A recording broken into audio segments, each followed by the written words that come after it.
Ahojte, tak ako som písal v príspevkoch, som učiteľom druhého stupňa, ale teda spravím aj nejaké písomné práce. Vyskúšam urobiť návrh pre prvý stupeň, alebo teda v budúcnosti prvý a druhý cyklus, takže začnem štvrtým ročníkom, vstupná písomná práca. Ako pri iných písomkách označil som ju, možno budem mať čas a spravím teda nejakú ešte ďalší diel, druhú časť. Takže čo by tam mohlo byť? Ja teda, keď som si pozrel nejaké tie písomné práce spätne, ktoré nejaký učiteľ navrhujú, tak ja som niečo skúsil také dať. Skúsil som to poňať možno trošku inak. Možno sa bude niekomu zdať tá písomka veľmi farebná, viem, že niektoré deti to nemajú rád, že ich to rozptýluje, ale zase pre niektoré je to lepšie, lebo sa lepšie v tom vedia zorientovať. Tak hneď prvý príklad je v podstate taký, že tie deti majú viacej možností. Prvý príklad. Napíš, aký čas zobrazujú ručičkové hodinky. Určite sa nájde kóma, ktorý teraz povie, no keď to mám napísať ako v forme digitál, ako sú digitálne hodinky, je tam z tej čísla, tak niekto môže napísať, dobre, tak je to 2:30, to znamená, že by napísal, že to je 2 hodiny 30 minút. Ale takisto tí koumáci, niekto povie, no dobré, keď to je teda po obede, tak by sme to mali napísať ako, takže malo by to byť potom napísané aj 14:30.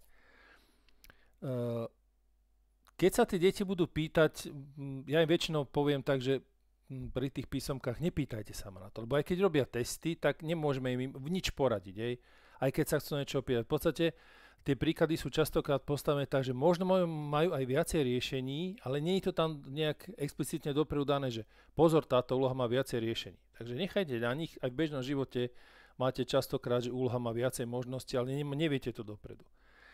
Tu by mohol napísať, že je 1 hodina, alebo mohla, a takisto, že to je 13 hodín. No a posledný, ten je taký náročnejší, takže toto je vlastne, keď sa na to pozrie, tak je za 10 minút 8. Takže malo by to byť napísané, že to je 7:50, alebo teda, to bude 9, takže 19:50. To je to isté, v podstate. Keď sa na to pozriete, tak vždy by mal byť do tých 12 hodín plus. Plus 12, plus 12, plus 12. Keby teda písal obidva tie časy. Do každej obrázku dofarbí rovnakou farbičkou toľko častí, aby bola. A teraz, častokrát sú tie príklady postavené tak, že je to biela plocha a povedia, že vyfarbí tretinu, alebo označ štvrtinu. A vlastne musí na to prísť ten žiak alebo žiačka, že teda mám 9 tých častí, má byť tretina modrá a jedna už je, to znamená, že ešte musím vyfarbiť 2. Dávajte im takéto príklady. Nie len, že je prázdna plocha, ale že niečo už tam vyfarbené je. Takže zase bude otázka, že a ktoré 2? Pri tých zlomkoch je úžasná tá vec, že dieťa zase na to môže prísť, veď to je úplne jedno, ktoré 2 ja označím, lebo stále sú tretina. Čiže môžem byť pri sebe, alebo môžem ich dať na kraj. Dôležité, aby boli 3. Polovica časti je červená, takže zase si musím spočítať. Je ich všetkých 8, polovica sú 4, takže 2 už mám, tak ešte 2 dám. Môžem ich dať takto, to je jedno. Proste musia byť 4. A štvrtina je žltá. Dohromady mám, to je 4 krát, to je 12, takže z 12 štvrtina sú 3. A to už je. Takže vyfarbovať nemusím teraz vôbec nič. Tu budem mať 3, tu sú 3, tu sú 3. Takže tu už nevyfarbujem nič. A zase sa budú chcieť pýtať, máte to dobre napísané? Mám. Tak napíš odpoveď, ako si myslíš. Príklad 3. Častokrát, keď pozerám tie písomky pre žiakov prvého stupňa, je tam tá násobilka, je tam aj delilka. Potrebuje ten učiteľ, pani učiteľka vedieť, či deti tú násobilku ovládajú, alebo akým spôsobom to vedia vypočítať. To už je na nich čisto už pripočítavajú, ale teda to sú veci, keď idú na druhý stupeň, že mali by to ovládať, lebo potom majú o mnoho jednoduchšiu prácu s bežnými slovnými príkladmi. No takže čo, vypočítaj súčin, potom počerkni farbičkou výsledok, ktorý je zo všetkých výsledkov. Najväčšie nepárne číslo a najmenšie párne. Tak som to trošku tak vylepšil v úvodzovkách.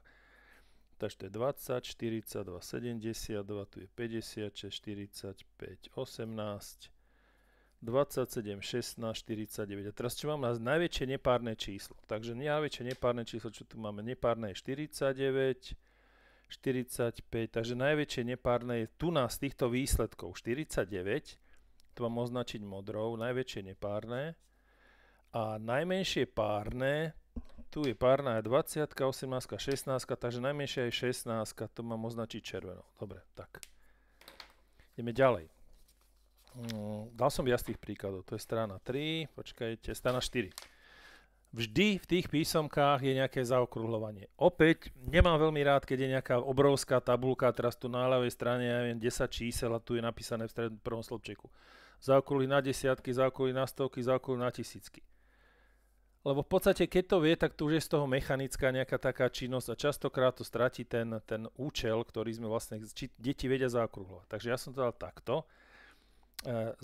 Zakrúžkuj čísla, ktoré po zaokrúhlení na desiatky dávajú číslicu 50. Takže to znamená, aby to bolo 50, tak keďže to mám zaokrúhliť na desiatky, tak najmenšia, ktorú môžem dať, je 45.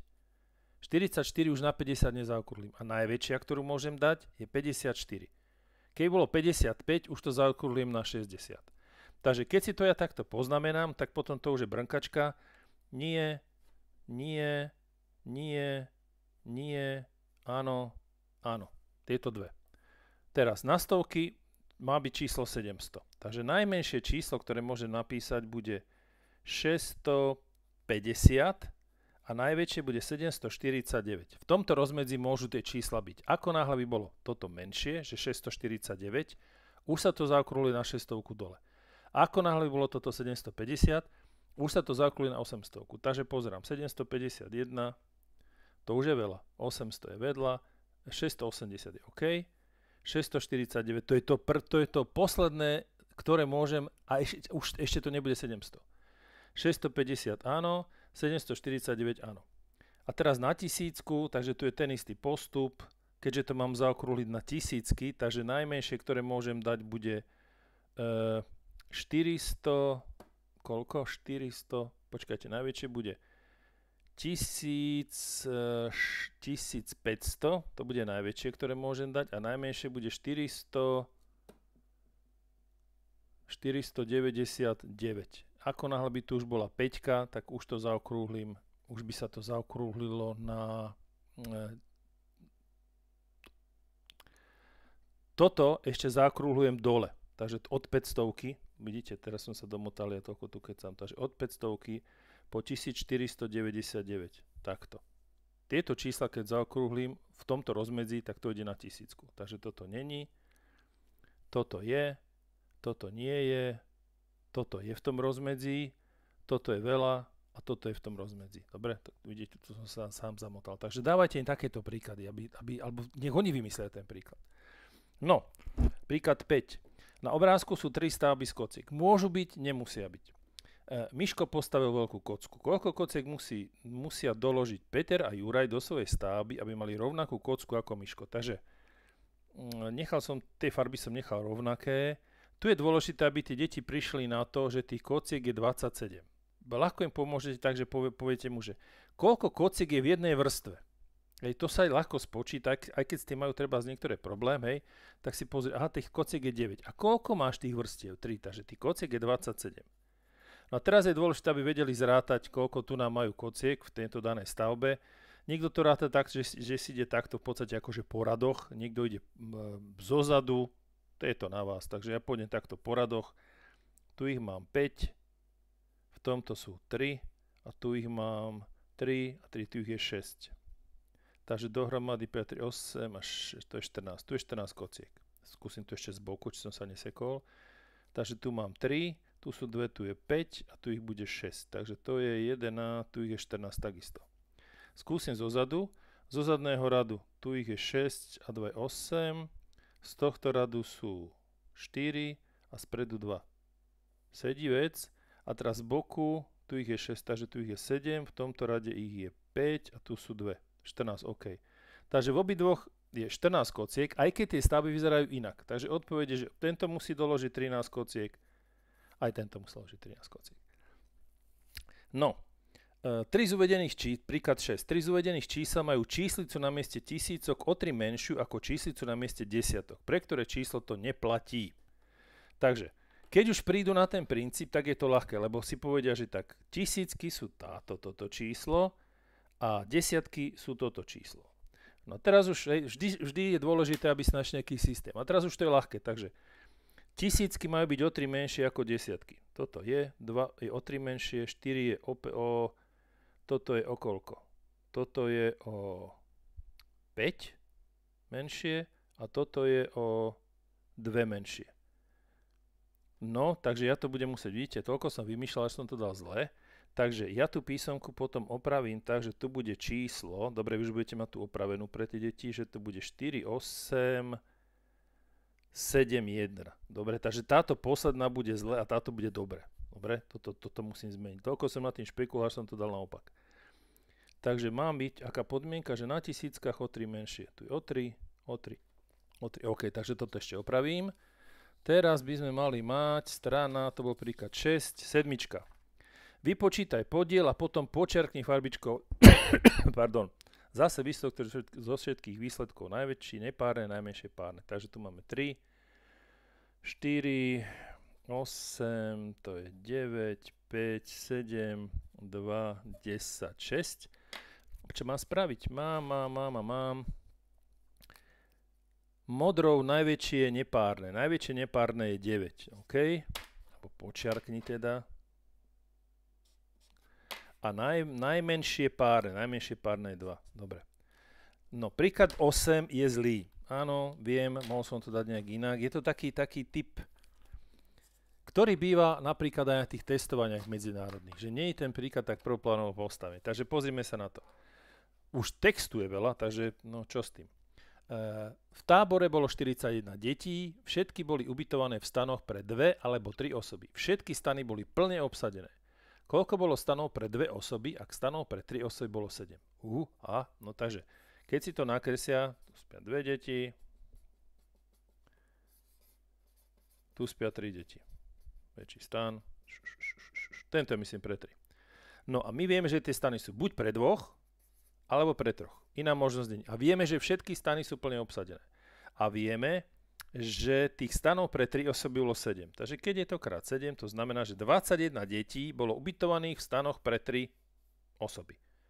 Keďže v tábore bolo 41 detí a keď od tých 41 tých 21 odrátame, vyjde nám, že 20 detí, pozor, nie 20 stanov, ale 20 detí bolo ubytovaných v stanoch pre 2. Takže koľko tých stanov muselo byť, keď v každom stane sú 2 deti? 10. Áno. Ťažší, vyskúšajte. Tento je možno ešte ťažší, ale nezdá sa, ale je.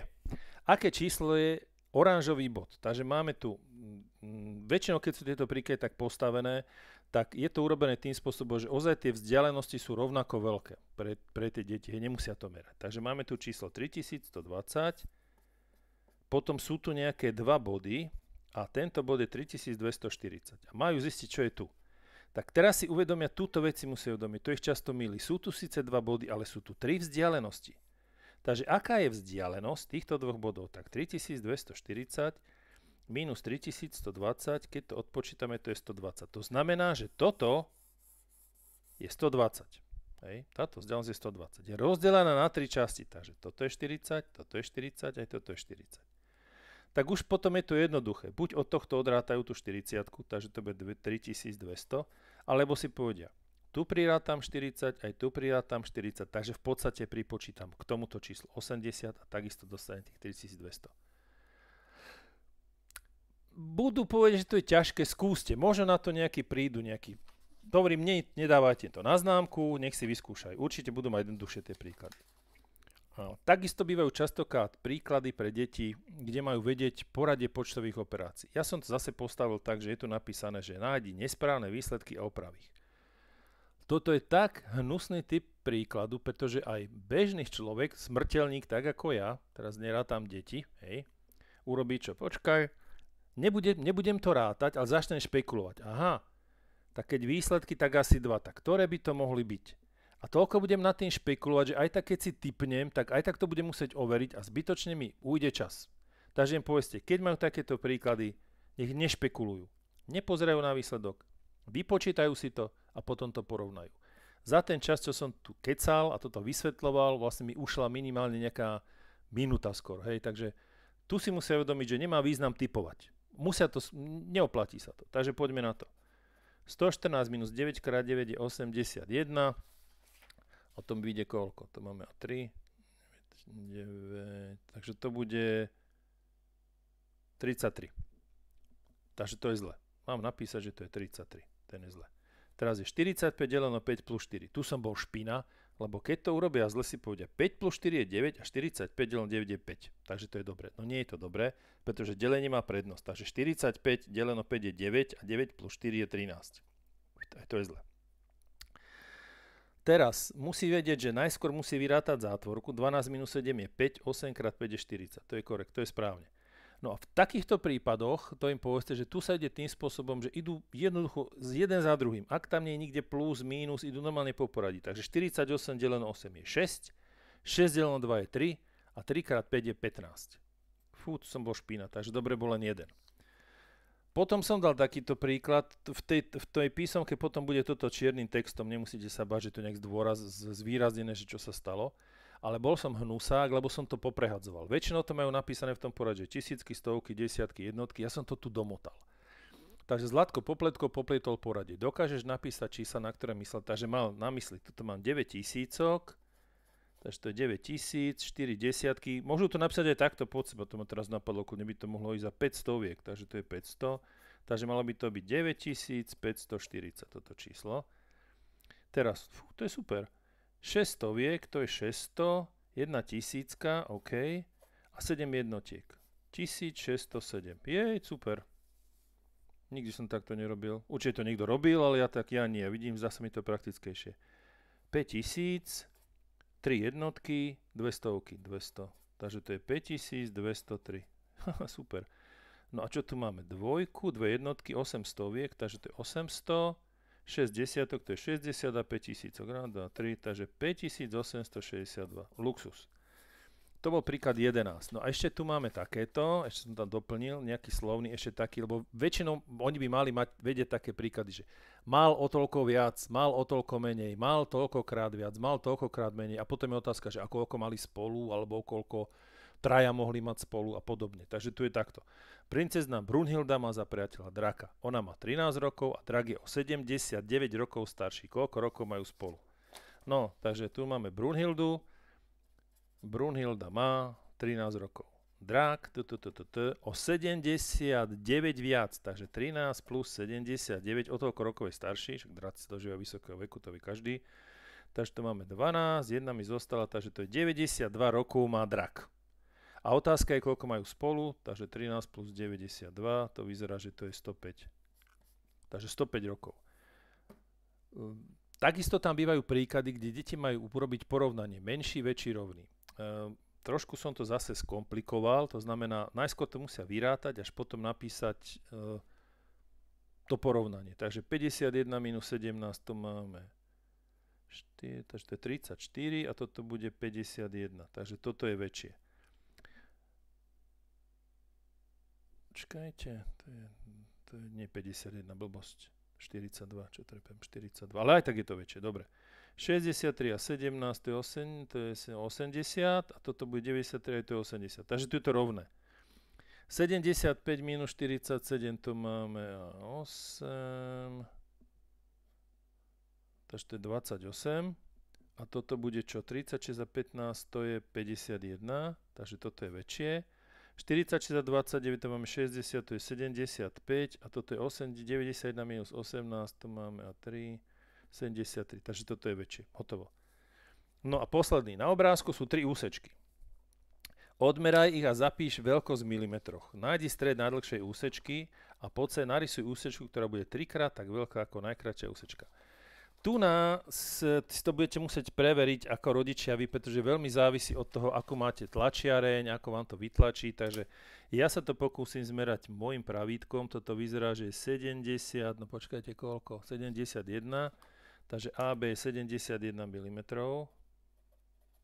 CD to je 30, koľko, 30, asi 36, to je 36 mm. Myslím si, že na prvom stupni tam je nejaká tolerancia 1-2 mm od toho merania. No a posledný je koľko? To je 11,4. Aha, fúha, tak toto bude náročné. To bude 114 mm. No to som dal, no dobre. No, aj také sú. Takže to je 114 mm. Teraz je úloha aká? Čiže mám, odmeraj ich a zapíš veľkosť. Mám, nájdi stred najdlhšej úsečky. Najdlhšia úsečka je táto a teraz ten stred. Takže niektoré deti to budú robiť tak, že to budú merať a potom to budú deliť dvomi. A tí, ktorí už mali geometriu s pani učiteľkami, že vedia nejaké také komácké triky, tak môžu použiť tento trik. Lebo tu je len napísané nájdi. Dal som nájdi, nie zmeraj, ale nájdi. A teraz mi to nechytí. A chytí, no poď. Takže ako sa hľadá stred úsečky? Predpokladám, že je toto asi tu. Takže zapichnem do tohto bodu E a natiahnem viacej, ako by to malo byť. A urobím takto oblúčik. Z jednej strany, z druhej strany, tak aby sa mi toto pretlo. Keď sa mi pretnú, tak len takto cez to preložím pravítko, spojím tieto dva body. Toto je stred. Luxusné. Keby to malo takto, tak pani všetky budete slzy od radosti, že aká paráda. No a teraz toto, zase na to môžem použiť kružítko a spravím to takto luxusne. Narysuj úsečku, ktorá bude 3-krát tak veľká ako najkratšia úsečka. Takže najkratšia je táto. No ja to môžem urobiť takto. Do toho istého obrázku. Zmeriam si kružidlom, že toto je potiaľto. Hej, do toho bodu D. A teraz urobím takto len. Raz. 2. A to je ona. Takže úsečka, ešte to môžem spraviť, takže takto by som nejak farebne zvýraznil. Ale to len pre vás, lebo tam potom vlastne, hej, tým, že to robím takou hrubou fixkou, tak by tam bola nejaká nepresnosť, takže to je tá moja úsečka. Ale mal by som ju nejak označiť, samozrejme. Správne, Jozef, že si to spomenul. Takže keď hociaký bod vám tam vznikne, musíte ho označiť. Takže ja by som dal, že toto je bod S. A táto moja nová úsečka bola C. Čo tu máme F, takže CG. Hej, takže tá úsečka je CG.